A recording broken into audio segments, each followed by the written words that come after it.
Welcome back, you guys, and the NBA draft has been over for a few days now, but I think it's always cool to go back and look at how teams and coaches were talking about future superstars before they played an NBA game.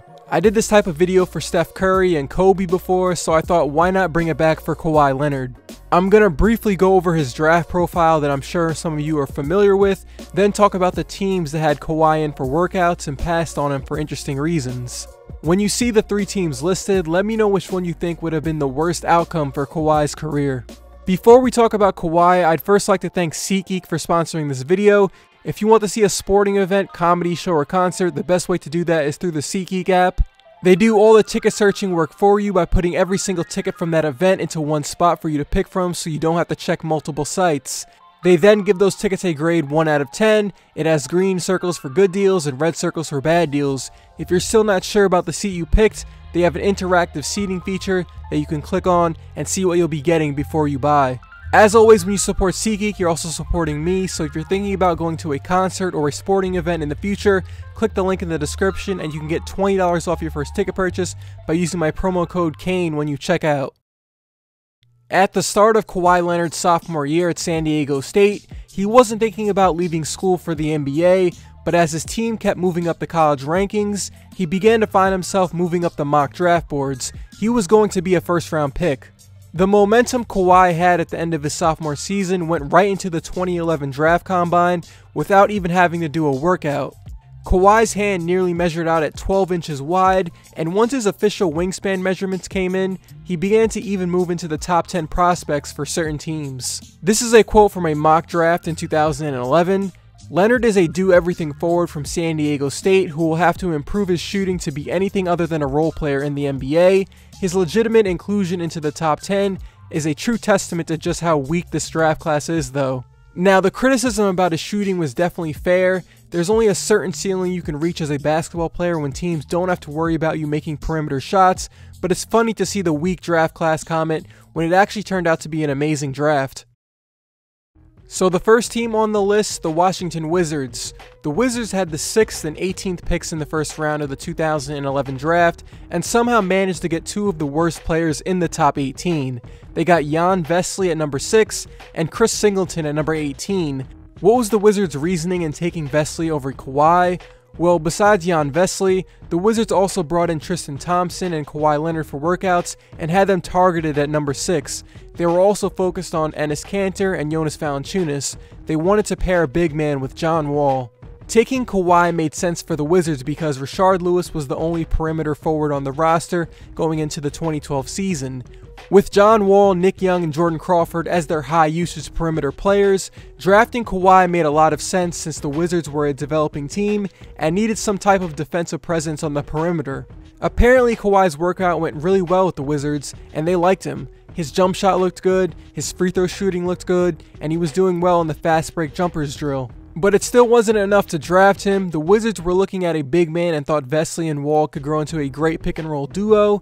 Because Kawhi got picked at 15, they went with Chris Singleton at number 18, who was somewhat of a similar player as Kawhi.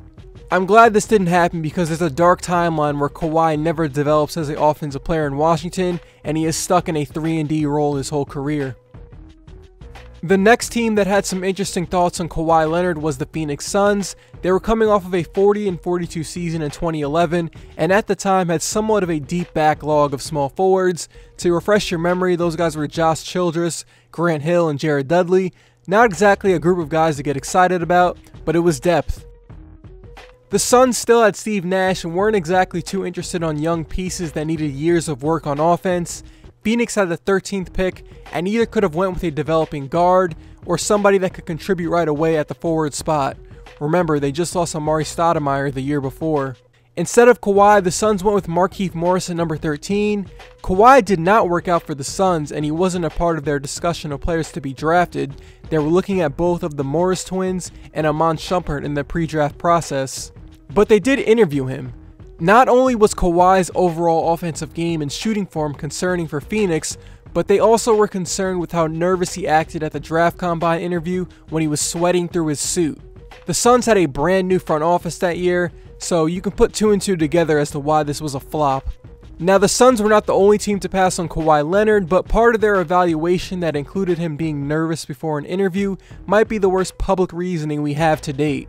Who knows how Kawhi's career would have turned out in Phoenix? Maybe he gives the 2014 Suns the defensive punch they needed next to Goran Dragic and Eric Bledsoe to make the playoffs. What makes it worse is that Markieff Morris was eventually traded for the number 13 pick in the 2016 draft, plus Josh Childress wasn't on the team in training camp that year, while Jared Dudley and Grant Hill would be on the Clippers, so Kawhi could have been the starter. The last team on here that was thinking about drafting Kawhi Leonard is the Sacramento Kings. They brought him in for a workout, and Kings officials told Kawhi right after it that they probably need a small forward in the draft, and they might call him. They definitely needed an upgrade badly for the now and the future at the small forward position. Their rotation of small forwards was Dante Green, Omri Caspi, and Francisco Garcia, all guys who'd eventually be off the team in a few years. Not to mention they already had Tyreke Evans, Marcus Thornton, and DeMarcus Cousins taking up a majority of their offensive possessions, so it made sense to get a low maintenance forward to play defense and not need the ball. But they didn't get a small forward in the first round. They waited until the second round of the draft. With their first round pick, they took Jimmer Fredette, which was not surprising because of who ownership was at the time and the rumors of the Kings wanting to draft him due to his popularity. The Kings were second to last in attendance in 2010, and part of their prospect evaluation included input from ownership, which is usually a bad thing from what we know about poorly run NBA teams. They were hoping ticket sales would go up and it'd create a buzz around Sacramento basketball like never before. Because nobody really knew who Kawhi Leonard was and he wasn't going to drive ticket sales, Jimmer was of higher priority to them. Superstars and lower tier stars drive a lot of interest in the NBA, so the Maloof brothers, who were the ownership group at the time, were picturing the benefits of having a possible star in Jimmer increase interest and revenue. That didn't happen though. Their ticket sales went up a little bit the next season, but Jimmer was eventually traded after 2.5 seasons. Thankfully for Kings fans, things are a lot brighter now with the Maloof brothers gone, and they now have a team worth watching. So what about the team that actually drafted Kawhi and the team that traded for him? The Spurs wanted to trade for Kawhi while the Pacers had a dilemma of whether to keep the pick or not. The Pacers had Kawhi at around the number 5 range on their draft board and didn't expect him to fall this late in the draft, so they thought very hard about scrapping the Hill deal and just taking the guy that they thought was a top 5 talent in the draft. The Spurs had to decide whether to trade George Hill, a legit starting point guard who helped them, for a player that might take a few years to develop. The Pacers went through with drafting Leonard at 15, then traded him to the Spurs for Hill. So why did the Pacers go through with it? The former GM of the Pacers and now current assistant GM of the Utah Jazz said that we already had Danny Granger and Paul George. That's what made it a little easier for us. You can see the vision for the Pacers. They needed a starting point guard badly the year before. What were the Spurs thinking before they made the trade? Greg Popovich said in the interview that we were all looking at each other like, are we really going to do this? We were scared. We don't know this kid. He's not a shooter. He's not a scorer. He's not a perimeter player. He's a big guy who can rebound. Popovich also said that Hill was one of his favorite players. He was important to us, but we needed to get bigger. So in the end, we said we're going to roll the bones and we're going to do it. But I can't tell that at that point we knew that Kawhi was going to be what he is today. That would be an exaggeration. Kawhi's rookie season was the lockout year, so there wasn't any games until December, and apparently he had workouts with the Spurs before the season that weren't too great. There is an interesting quote from former assistant and now Milwaukee Bucks head coach Mike Budenholzer, where he says, "I would say it's a little bit of a funny story. I just think Kawhi wasn't real impressive during his lockout workouts. The guys would get organized and they would work out together on their own, and then when the lockout ends, you kind of get a little bit of feedback like, how's this guy doing, how's that guy doing?" Now, did the Pacers end up losing this trade long term? Definitely.